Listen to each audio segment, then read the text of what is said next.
Today's video is on the immediate precursor of the E-6B flight computer. This is the Dalton Dead Reckoning Model G. It's similar in many ways to what came after it, not nearly as common, and we'll see in this video some of the reasons why. So if you're familiar with the E-6B, you'll see a lot of things that are similar here on the Model G. So the first thing to say about the Model G was it was patented, filed in 1936, and it was trying to solve a specific problem, which is at the time, the Navy pilots were using these giant plotting boards that filled up most of the space within the cockpit. And you can tell here from this image that Dalton's device just used a tiny fraction of the amount of space to solve very similar problems.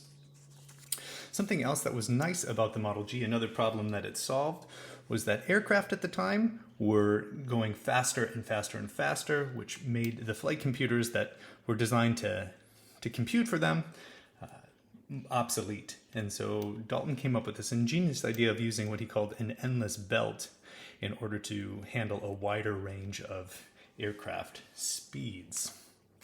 Looking at the overall construction of this device, it is made out of metal. It is pretty heavy duty. It's got lots of features. So it's got a pencil holder here on the side.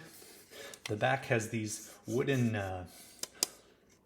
pieces attached, which would conform to the shape of your leg. Many of these models also have straps that were underneath these wooden pegs. They've been removed on this model. And other features that are sort of neat. So a little place to hold a notebook in here. These are held in just with plastic clips that are here on the side. This is not the original notebook that came with it, but it was a nice place to keep a nav log as you were flying along. So it's a pretty heavy duty device, very similar. It probably looks very familiar to those of you who are used to an E-6B, but there are some subtle differences, and we'll dig into those now. So starting on the front face, we have two scales. We have a miles scale on the outside and we have a minute scale on the inside, just like the E-6B. But one thing that's notably missing here is an hour scale. So if you were doing, say, 191 miles an hour and you wanted to know how long it was going to take to fly 250 miles, you'd have to actually sort of do that conversion. You get the answer right here of 79 minutes or 70, what is that? About 79 minutes.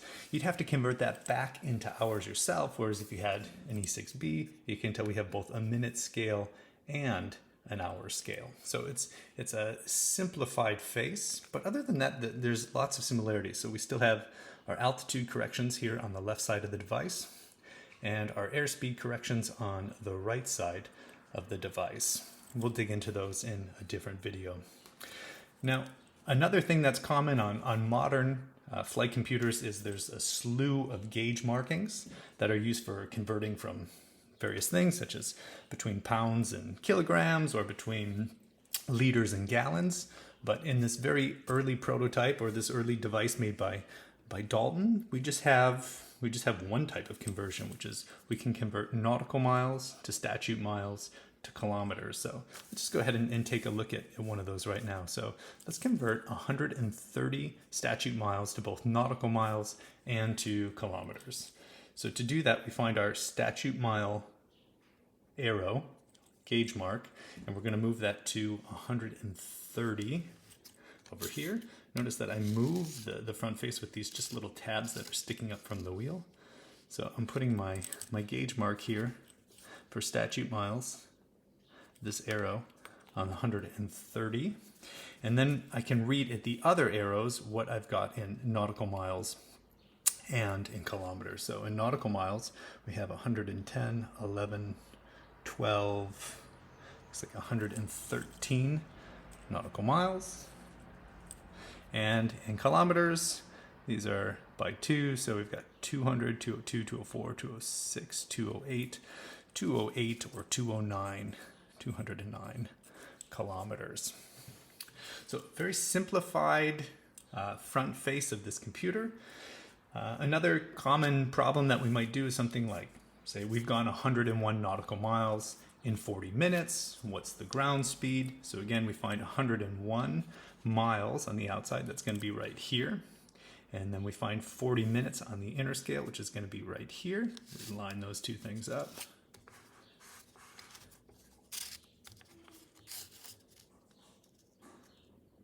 Just like that. And then the answer here for our actual ground speed, or speed, is going to be lined up with what we do per hour, which is about 152 knots. So if you're familiar with an E-6B, and there are tons of videos on YouTube that explain how to use the front face of this computer, that's what you'll see. Something else to mention about this is we have ICAN calibration. So what is ICAN? This is the International Commission for Air Navigation, and this is in reference to the way that the altitude corrections are made. So ICAN calibration set a standard for the atmosphere, which was 15 degrees Celsius at sea level, and for every 1,000 feet that is gained, the temperature drops 1.98 degrees Celsius. You do see some older flight computers that use a different type of calibration for the atmosphere, something called isothermal calibration. And it's a different device and probably a topic for a different video here. So let's move on and talk about the wind side, which is what Dalton patented in his 1936 patent. So the wind face here, again, we've talked about this being designed to cover a wide range of aircraft speeds. It goes from 40 knots or miles per hour, 40 units on the bottom side, all the way up to 420. That's marked 430, 440, 440 units.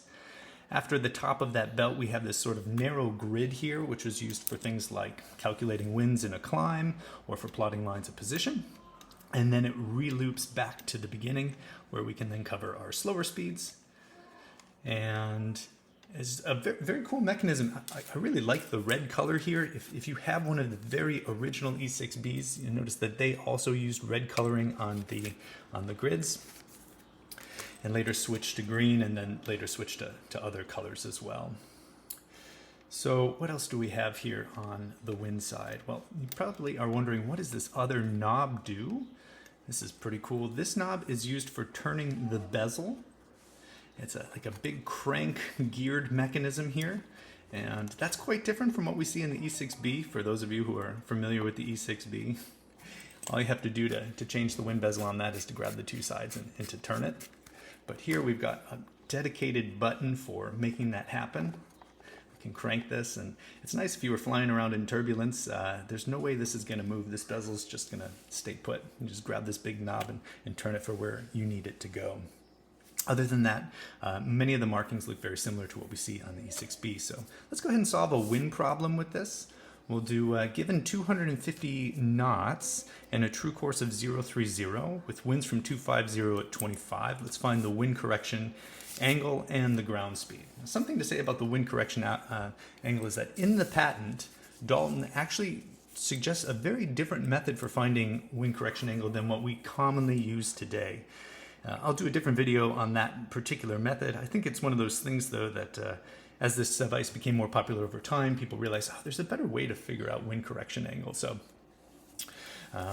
let's do it the modern way, since the form factor here is just a little bit different anyways. So first thing that we have to do is we have to plot our wind. So I've got 250 set up at the top of the device for where our wind is coming from. And the wind direction has a magnitude of 25 knots. So we'll go ahead and we'll just pencil that in. So from 220, we want to go to 240 and 245. So that would be a dot right about here. And I'm going to draw a vector line down to make this easier to see. And I'll put an arrow here so we remember which way the wind was coming from. Next step in this problem would be to set our true course at the top of the device. So again, we use our bezel, we crank, we find 030 over here, and we crank the device until that's up at the top. So that sets 030 right here. Then we take the tail of our arrow, we set that to our true airspeed. So I'm going to roll that to 250, which is right about there. And then we can read the answer, which is our ground speed is going to be at the top of this arrow. It looks like it to me about 268. So 268 knots. And our wind correction angle is the number of degrees to the left of the center line. So we have 1, 2, 3, a little more than 3, we'll just say 3 degrees to the left. So that's going to give us a true heading here of 0, 2, 7. And that's what we would fly. So that's how the wind side of the Dalton Model G works. Again, a nice piece of kit here.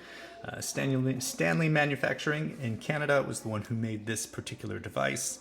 You see them made by a number of different manufacturers, but again, compared to the E-6B, it is a solid device, much more complicated, much more expensive to build, which is one of the reasons that it wasn't destined to be produced at scale, which was needed in wartime. Instead, we ended up with a simpler device, but a device that carries much of that functionality in a simpler package. So we'll do a video on the original E-6B next, and that's all for today. So thanks for watching.